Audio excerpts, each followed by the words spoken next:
Hello students, कैसे हैं आप। आई होप आप घर पे अच्छे होंगे, सुरक्षित होंगे और स्टडी को कंटिन्यू किए होंगे। लास्ट लेक्चर मैंने डिटर्मिनेंट का फर्स्ट लेक्चर को देखा था। उसमें डिटर्मिनेंट के बारे में जाना था, डिटर्मिनेंट का सॉल्यूशन किस तरीके से करेंगे, इन चीज़ों को जाना था। उसके कुछ प्रॉपर्टीज़ की बात कर रहे थे हम लोग। तो प्रीवियस दो प्रॉपर्टी को मैंने देखा था। फर्स्ट प्रॉपर्टी था हमारा, सेकंड प्रॉपर्टी था। आज उसी के आगे का जो लेक्चर है, मतलब डिटर्मिनेंट का ये सेकंड लेक्चर है, जिसमें आप उसके नेक्स्ट कॉन्सेप्ट को आप देखने वाले हैं। यहाँ जिसका थर्ड प्रॉपर्टी है काफ़ी स्पेशल है, क्योंकि डिटर्मिनेंट में एक ऐसा सेक्शन है जिसका एप्लीकेशन, ऐसा प्रॉपर्टी है जिसका एप्लीकेशन उस 10 प्रॉपर्टी के अंदर सबसे ज़्यादा रिक्वायरमेंट इसकी होती है। खास के जब ऑब्जेक्टिव सेक्शन में आप आते हो तो मोस्टली केसेस 0 पे आके अटक जाता है। तो कहीं ना कहीं ये प्रॉपर्टी ज़्यादा स्पेशल है। थर्ड प्रॉपर्टी हमारा इस तरीके का है कि अगर किसी डिटर्मिनेंट में 2 रो या 2 कॉलम का कॉरस्पॉन्डिंग एलिमेंट प्रोपोर्शनल हो, किसी 2 रो या 2 कॉलम का कॉरस्पॉन्डिंग एलिमेंट प्रोपोर्शनल होगा तो उसका डिटर्मिनेंट का वैल्यू 0 हो जाएगा। जैसे आप सामने अगर इस डिटर्मिनेंट का बात करो, फर्स्ट रो के एलिमेंट का अगर मैं बात करूं ए बी सी है, थर्ड रो के एलिमेंट का अगर मैं बात करूं तो के बी के सी, इसका मतलब ये आपस में प्रोपोर्शनल है। ए और के का रेशियो 1/k, बी और के बी का रेशियो 1/k, सी और के सी का रेशियो 1/k, मतलब ये एलिमेंट प्रोपोर्शनल है। तो इसका डिटर्मिनेंट वैल्यू 0 हो जाएगा, है ना। मतलब आप इस तरीके से समझिए, अगर मैं यहाँ 2 3 4 ले लूँ, यहाँ 5 7 0 है, यहाँ 4 6 8 है। जब आप इस डिटर्मिनेंट को ब्रेक करोगे, आप तोड़ना आपने प्रीवियस क्लास में लेक्चर में देखा है, प्रीवियस जो वीडियो सेक्शन है हमारा। अगर मैं यहाँ पे देख लूँ, पहला और तीसरा कॉलम के कॉरस्पॉन्डिंग एलिमेंट को मैं जब चेक कर रहा हूँ तो ये एक दूसरे का प्रोपोर्शनल दिखता है, दुगुना। इसका डिटर्मिनेंट वैल्यू 0 होगा। इसी का स्पेशल केस जो है ना, इसी प्रॉपर्टी का जो स्पेशल केस है,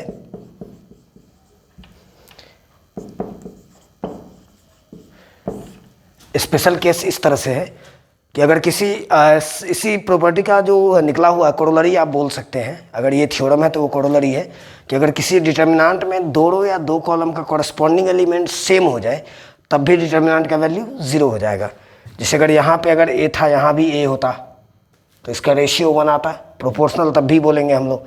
यहाँ अगर बी था तो यहाँ बी आता, यहाँ अगर सी था तो यहाँ सी आता। तो हम लोग इसको भी मेंशन कर सकते हैं, if the corresponding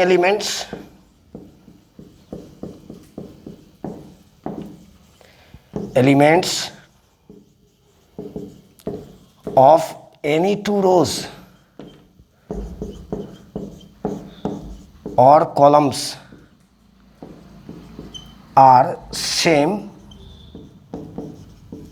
then value of determinant is 0। हम लोग इस पे क्वेश्चन भी काफ़ी करने वाले हैं। इसी प्रॉपर्टी का निकला हुआ केस है। इसी तरीके से अगर मैं फोर्थ प्रॉपर्टी की अगर बात कर लूँ, फोर्थ प्रॉपर्टी क्या बोलता है, अगर किसी डिटर्मिनेंट में 2 रो या 2 कॉलम का कॉरस्पॉन्डिंग एलिमेंट, किसी एक रो या किसी एक कॉलम का सारा एलिमेंट अगर 0 हो गया तब भी डिटर्मिनेंट 0 होगा। और ये बहुत इजीली आप इस बातों को समझ सकते हैं। जो फोर्थ प्रॉपर्टी है हमारा, if all the elements of A row या फिर column are zeros, then value of determinant is 0। जिसे अगर सपोज करिए, अगर डेल बराबर डेल, अगर कोई डिटर्मिनेंट है, इसका पहला रो का अगर सारा एलिमेंट अगर 0 हो जाए, 3/3 ऑर्डर में एक डिटर्मिनेंट मैं ले रहा हूँ, रेस्ट अगर नीचे कुछ भी हो तो इसका वैल्यू 0 होगा। अब वैसे भी फर्स्ट रो का सारा एलिमेंट 0 है, जब आप एक्सपेंड भी करोगे तो सारा को 0 ही आना है, जिसका वैल्यू 0 हो जाएगा। उसी तरीके से जो 5वां प्रॉपर्टी है हमारा P5, आप प्रॉपर्टी जितना बेहतर रखेंगे, आई थिंक डिटर्मिनेंट में अगर एक सेक्शन स्पेशल है तो वो है इसका प्रॉपर्टीज। इस पॉइंट्स को काफ़ी अच्छे से दिमाग में हमें रखना है, बाकी आप क्वेश्चंस में आप नहीं फंसोगे। जब आप कॉन्सेप्ट्स को अगर देख लोगे, सारा प्रॉपर्टी अगर आप अप टू डेट होगा तो फिर सामने जब क्वेश्चन आएगा तो प्रॉपर्टी लगना शुरू हो जाता है। और मुझे लगता है डिटर्मिनेंट में यही एक स्पेशल सेक्शन है, बाकी चीज़ें बहुत आसान है, फॉर्मूला बेस्ड है। जो इसका 5वां प्रॉपर्टी है, हमने एलिमेंट्री में इस बात को डिस्कस भी किया था, एलिमेंट्री ट्रांसफॉर्मेशन मैट्रिक्स के लेक्चर में था कि किसी भी 2 रो या 2 कॉलम के कॉरस्पॉन्डिंग एलिमेंट को ऐड कर सकते हैं, सब्सट्रैक्ट कर सकते हैं, वो यहाँ पे एप्लीकेशन होगा, है ना। 5वां जो प्रॉपर्टी है हमारा, द कॉरस्पॉन्डिंग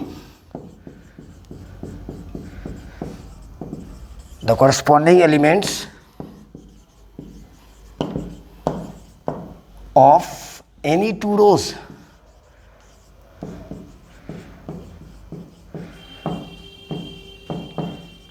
या 2 columns can be added और subtracted। ये हमारे आवश्यकता के अनुसार चेंज करेगा, जैसा रिक्वायरमेंट होगा। चलिए मैं इसमें एक प्रॉब्लम के थ्रू ही आता हूँ। जैसे क्वेश्चन अगर दे दे, इवेल्युएट या प्रूव दैट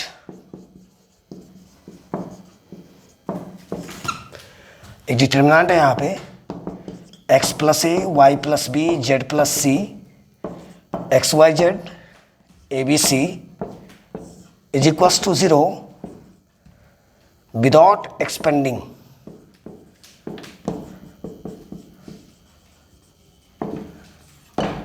ये एक पॉइंट है जो कि सब्जेक्टिव सेक्शन में प्रॉपर्टी से रिलेटेड क्वेश्चन आता है हमेशा, और कभी कभी बड़े क्वेश्चंस को जब तक हम प्रॉपर्टी नहीं अप्लाई करेंगे तब तक आसानी से उस प्रॉब्लम्स के आंसर तक नहीं जा सकते। जैसे इस क्वेश्चन में एक टर्म एंड कंडीशन डाल दिया कि आपको एक्सपेंड नहीं करना है, विदाउट एक्सपेंडिंग।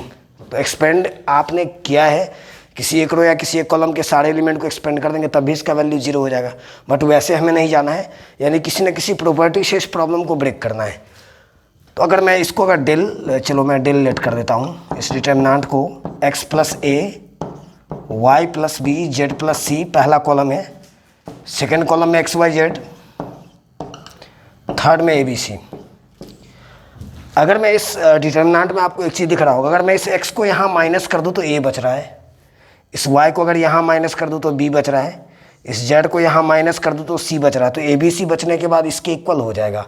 और अभी मैंने देखा था कि किसी डिटर्मिनेंट का अगर 2 रो या कॉलम का कॉरस्पॉन्डिंग एलिमेंट अगर सेम हो जा रहा है तो उसका वैल्यू 0 होगा। तो अगर इसमें अगर मैं अप्लाई कर दूँ c1 = c1 - c2, यानी पहला कॉलम के एलिमेंट से सेकंड कॉलम के एलिमेंट को माइनस करना है। जब आप इसको माइनस करोगे तो ये डिटर्मिनेंट कुछ इस तरह से दिखेगा। जब आप इस x को यहाँ माइनस करोगे तो ये a बनेगा, ये b बनेगा, ये c बनेगा, ये x y z है, ये a b c है। अब आप जब इसको कॉरस्पॉन्डिंग एलिमेंट को, पहला और तीसरा कॉलम के कॉरस्पॉन्डिंग एलिमेंट को देखोगे तो ये सेम आ रहा है, इसका मतलब इस डिटर्मिनेंट का वैल्यू 0 के इक्वल हो जाएगा। इस तरीके से हमें जाना होता है। तो ये एक स्पेशल सेक्शन है, चूँकि ये चीज़ एप्लीकेशन करना हमने एलिमेंट्री ट्रांसफॉर्मेशन के अंदर देखा है, तो अप्लाई करने में कोई प्रॉब्लम नहीं होनी चाहिए। जो इसका 6th प्रॉपर्टी है P6, किसी भी डिटर्मिनेंट में किसी एक रो या किसी एक कॉलम को किसी बाहरी रियल नंबर से आप मल्टीप्लाई कर सकते हो। चूँकि वैल्यू है तो मल्टीप्लाई डिवाइड दोनों होगा, बशर्ते वो नंबर 0 नहीं होना चाहिए, मतलब नॉन जीरो रियल नंबर। तो 6th प्रॉपर्टी, इस चीज़ को हम लोग नोट कर लेंगे, मेंशन कर लेंगे। The elements of A row और column can be multiplied by non zero real number. ये भी काफ़ी स्पेशल है, क्योंकि कुछ बड़े केसेस आ जाएंगे जहाँ पे आप इन चीज़ों को ध्यान में रखना होगा हमें। इसमें एक स्पेशल पॉइंट भी है, उसको हम लोग डिस्कस करेंगे। जैसे अगर सपोज करिए एक डिटर्मिनेंट है, चलिए थ्रू द प्रॉपर्टी हम लोग एक क्वेश्चन को देख लेते हैं। इवैल्यूएट करने दे दिया,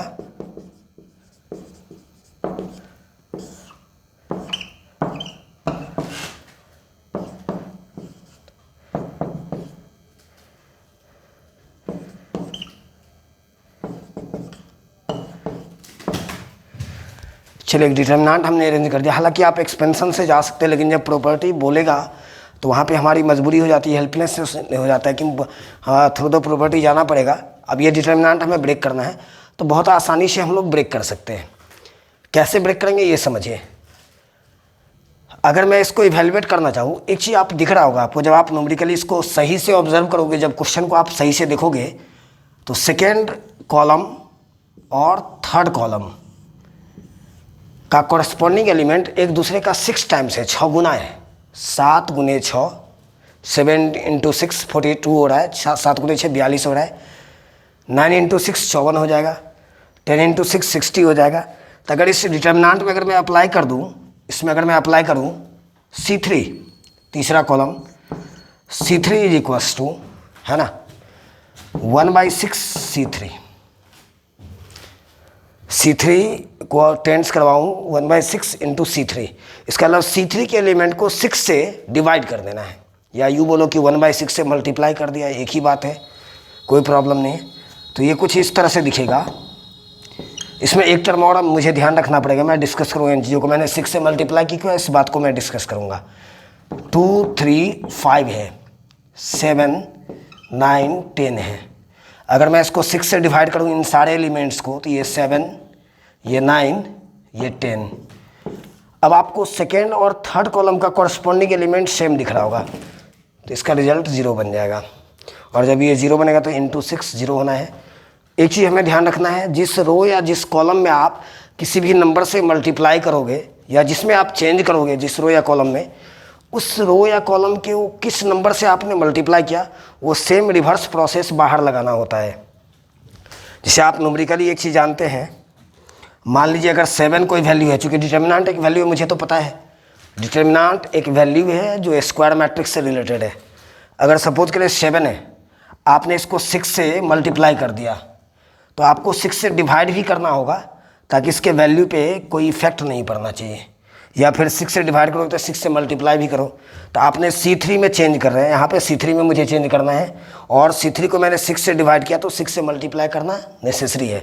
इसमें कभी कभी मिसकंसेप्शन का चांसेस जो बनता है, उस चीज़ को मैं क्लियर कर दूँ।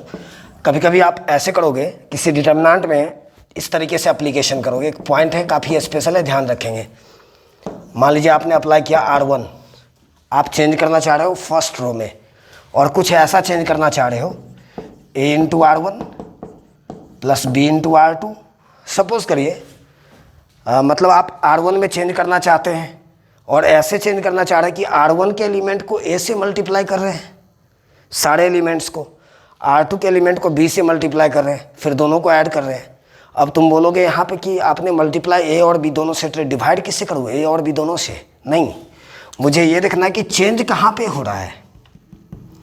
अगर चेंज R1 में हो रहा है, तो आपने R1 को A से मल्टीप्लाई किया, इट मीन्स आपको A से डिवाइड करना होगा, यानी इस B से न्यूमेरिकली कोई इफेक्ट नहीं पड़ेगा। हम लोग प्रॉब्लम्स के अंदर आएंगे तो इस चीज़ों को देखेंगे। यानी यहाँ पे here divide the value of del, मतलब डिटर्मिनेंट बाय A। चेंज कहाँ करना होता है? अगर मैं इसी में R2 में अगर चेंज करता, तो फिर B से डिवाइड करना होता हमें, चूँकि हम लोग R2 को B से मल्टीप्लाई कर रहे हैं। इसी तरीके का 10 प्रॉपर्टी है। जो हमारा 7th प्रॉपर्टी है, 7वां प्रॉपर्टी कुछ इस तरह से बोलता है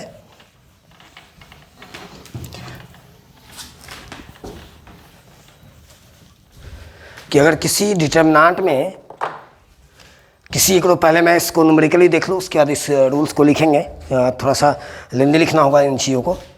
जैसे अगर सपोज करिए डायरेक्ट डिटर्मिनेंट है, जिसका पहला रो x प्लस अल्फ़ा, पहला कॉलम का एलिमेंट मैं देख रहा हूँ। सेकेंड एलिमेंट है इसका y plus beta, z plus gamma, ABC और PQR।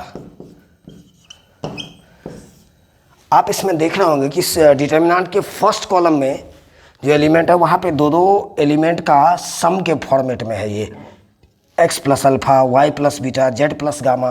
तो आप इस डिटर्मिनेंट को चाहो तो 2 डिटर्मिनेंट में डिकम्पोज कर सकते हैं, यानी कुछ इस तरह से x, y, z। ये पहला एलिमेंट का जो ग्रुप है इसको फर्स्ट डिटर्मिनेंट में रखेंगे। बाकी ABC में कोई चेंजिंग नहीं होना चाहिए, PQR में कोई चेंजिंग नहीं होनी चाहिए। प्लस सेकेंड डिटर्मिनेंट बनेगा अल्फ़ा बीटा गामा। यहाँ भी ABC PQR कुछ इस तरह से। अगर इसी में अगर सपोज करें अगर ऐसा कुछ रो में होता तो हम लोग 2 रो अलग अलग बनाते, बाकी सेकेंड और थर्ड रो में कोई चेंजिंग नहीं होती।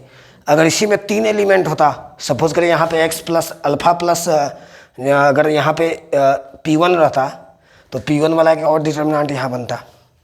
तो इस रूल्स को हम लोग इस तरीके से लिखने वाले हैं, if the elements of A row और कॉलम, ये हमारा 6th प्रॉपर्टी है, आई थिंक 7th है, ऑफ ए रो और column R is in the form of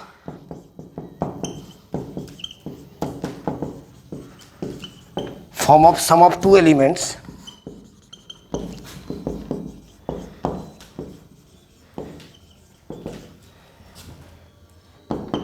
in a determinant, then determinant can be decomposed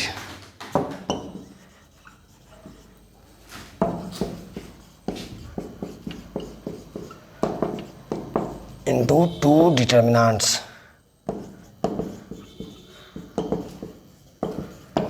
इसका हम लोग न्यूमेरिकली एप्लीकेशन करें, इन चीज़ों को नोट कर लेना हमें।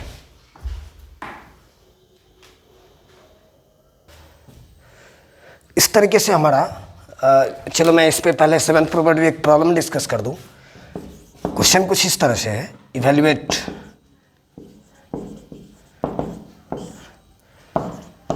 x plus a y plus b z plus c 2 3 6 और यहाँ पे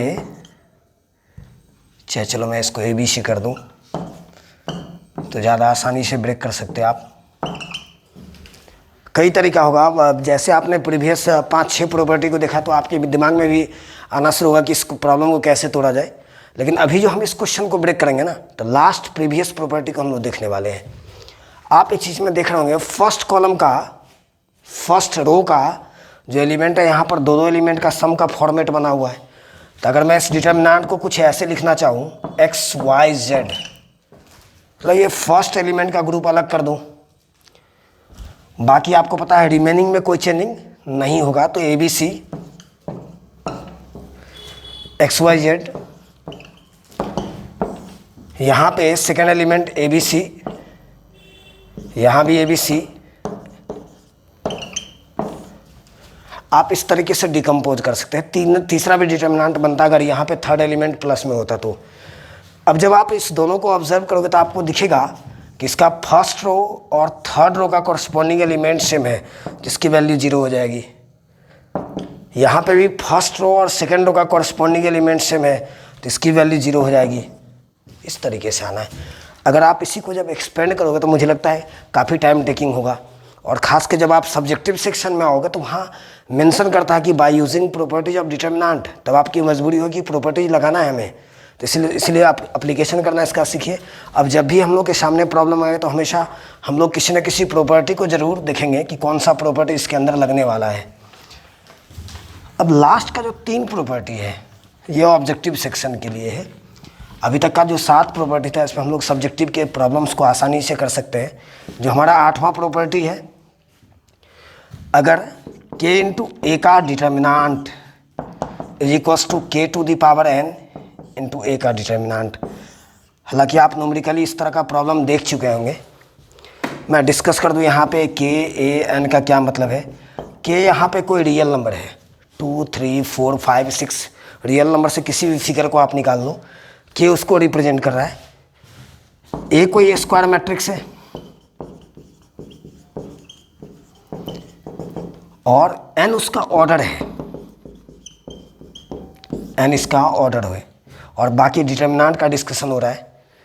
जैसे अगर मैं इस तरीके से अगर देखूं, अगर सपोज करिए a कोई डिटर्मिनेंट है ना, अगर a कोई डिटर्मिनेंट है, लेट कर लेते हैं, A be the matrix, sorry, A be the square matrix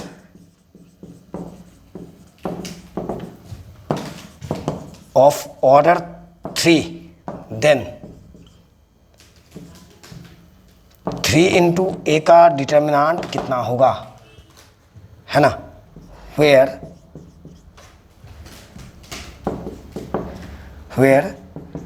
determinant ए का वैल्यू 5 के इक्वल है ना। 3 इंटू ए का डिटर्मिनांट कितना होगा, अगर डिटर्मिनांट ए का वैल्यू 5 के इक्वल है तो अभी वाले प्रॉपर्टी से जा सकते हैं। आप जब एनसीईआरटी की ही बात कर लो, जो फर्स्ट एक्सरसाइज है हमारा डिटर्मिनेंट का, वहाँ भी आपको क्वेश्चन लिखा होगा वेरीफाई करने के लिए इस तरह का प्रॉब्लम होगा। इस तरीके से होगा कि अगर ए कोई मैट्रिक्स स्क्वायर मैट्रिक्स होगा 2x2 ऑर्डर का, और बोला होगा कि इस तरीके से 2a = 4 इंटू ए का डिटर्मिनेंट वेरीफाई करके दिखाओ। ये भी इसी प्रॉपर्टी को फॉलो करता है, आप इसको न्यूमेरिकली चेक कर सकते हैं। ये ऑब्जेक्टिव सेक्शन है, इस तरह का क्वेश्चन काफ़ी आता है, तो इसको हम लोग देख लेते हैं। 3 इंटू ए का डिटर्मिनेंट का बात हो रहा है, यानी यहाँ पर k का वैल्यू 3 से फिल हो रहा है, k का वैल्यू, k का प्लेस यहाँ पर 3 फिल कर रहा है, तो 3 इंटू ए का डिटर्मिनेंट = हो जाएगा 3 का power n, n means order, तो उस मैट्रिक्स का ऑर्डर 3 है, इंटू डिटर्मिनेंट ऑफ a, ये 27 इंटू 5, है ना, इस तरीके से जाएंगे। उसी तरीके से हमारा जो 9th प्रॉपर्टी है,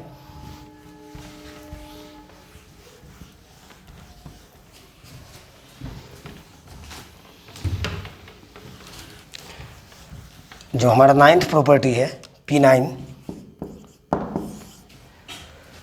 अगर आप 9th की अगर बात कर लो, जैसे अगर सपोज करो लेट ABCR या A1 A2, मतलब एक जनरल टर्म में हम लोग इसको देख लेते हैं, AN R n square matrices of same order, सारे मैट्रिसेस का ऑर्डर सेम है, then determinant of A1 into A2 into A3 up to AN, इसके डिटर्मिनेंट का बात होगा। यानी ये सारा का सारा मैट्रिसेस प्रोडक्ट के फॉर्म में है, जिसका डिटर्मिनेंट कुछ इस तरह से ब्रेक होगा। A1 का डिटर्मिनेंट सेपरेट कर दो, A2 सेपरेट कर दो, A3 सेपरेट कर दो, इस तरीके से आप AN तक जा सकते हैं, है ना। क्योंकि अब मैट्रिक्स का जब हम लोग प्रोडक्ट का बात करेंगे तो वो थोड़ा सा काफ़ी टाइम टेकिंग है। अब प्रोडक्ट से बेहतर है कि मैं सारे के डिटर्मिनेंट के वैल्यूज़ को निकाल के उसका प्रोडक्ट ले लूँ, तो फिर इसका रिजल्ट आ जाएगा। आप मैट्रिसेस का प्रोडक्ट निकाल के फिर डिटर्मिनेंट निकालोगे, या सबका डिटर्मिनेंट सेपरेट करके उसके वैल्यू का प्रोडक्ट निकालोगे, दोनों का रिजल्ट सेम होना है। जो इसका 10th प्रॉपर्टी है, a⁴ ले लो आप, का डिटर्मिनेंट =k, मतलब k को आप डिटर्मिनेंट के बाहर रख सकते हैं। यहाँ काफ़ी बड़ा क्वेश्चन आसानी से सॉल्व हो जाएगा। जैसे सपोज करिए ये अगर हमने दे दिया 2, 3, 5 और 7, और बोलेगा कि a⁴ का डिटर्मिनेंट क्या होगा। अब a⁴ मतलब 100 टाइम्स मल्टीप्लाई करना, ये स्क्वायर मैट्रिसेज है, कंफ्यूज हमें नहीं होना है। बड़ी ब्रैकेट के अंदर में है, रेक्टेंगुलर ब्रैकेट के अंदर में, तो मैट्रिसेज हो गया, ये मैट्रिक्स हो गया। अब पावर 100 का मतलब 100 टाइम्स मल्टीप्लाई करेंगे तो काफ़ी हेक्टिक हो जाएगा। तो अगर मैं इसको अभी वाले प्रॉपर्टी से अगर लेके आऊँ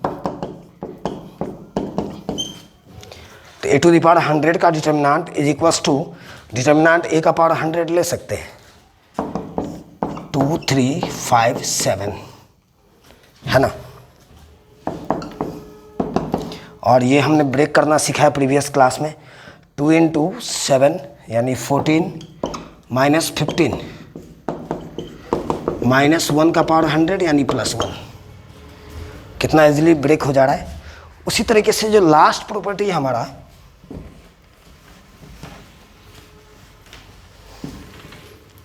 लास्ट जो हमारा 11th प्रॉपर्टी है, हालांकि प्रीवियस मुझे लगता है प्रीवियस 2 ईयर्स में अगर आप चले जाएंगे तो CBSE का ये प्रॉब्लम भी है सब्जेक्टिव का, वहाँ प्रूव करना है इन चीज़ों को। हम लोग क्वेश्चन में नेक्स्ट लेक्चर में हम लोग डिटर्मिनेंट के प्रॉपर्टी से बेस्ड क्वेश्चन को देखने वाले हैं। और आई थिंक आज आप इसका अच्छे से नोट्स बना के इसको कई बार पढ़ोगे आप उलट के, कई बार वीडियोस को देखोगे कि क्या हमने कहा है। सारा प्रॉपर्टीज़ का नोट्स हमें पता होना चाहिए, सारा प्रॉपर्टीज़ क्लियर होना चाहिए। नेक्स्ट जो हमारा लेक्चर होगा, वीडियो लेक्चर, वो इस प्रॉपर्टीज़ से डिपेंडेंट प्रॉब्लम की बात करेंगे।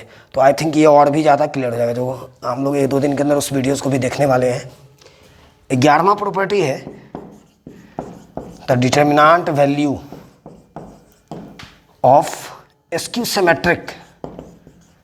अब आपके दिमाग में मैट्रिक्स के अलजेब्रा का ये कॉन्सेप्ट आना चाहिए, skew symmetric matrices of odd order is 0। अगर कोई मैट्रिसेस स्क्यू सिमेट्रिक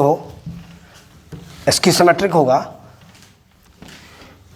और ऑर्डर उसका अगर 3/3 हो, 5/5 हो, 7/7 हो, ऑड ऑर्डर का मतलब हमें पता होना चाहिए, तो उसका डिटर्मिनेंट वैल्यू 0 होगा। चलो मैं एक 3/3 का देख लेता हूँ। 0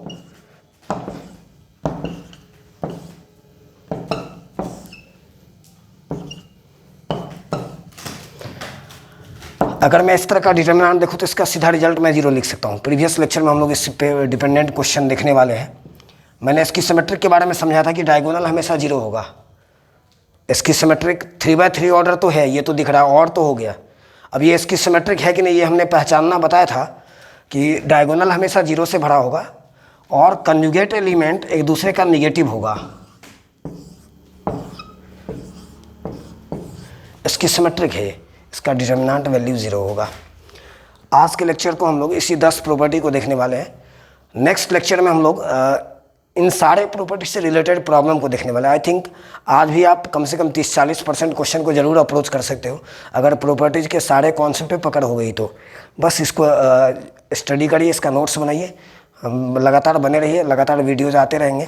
और मैं इस बीच में जो हमारे जो क्लोज बच्चे हैं, जो ऑफलाइन क्लासेस जो अभी कोरोना के कारण जो बंद है, तो ऑनलाइन क्लासेस का बहुत जल्द 1-2 दिन के अंदर हम लोग स्टार्टअप करने वाले हैं।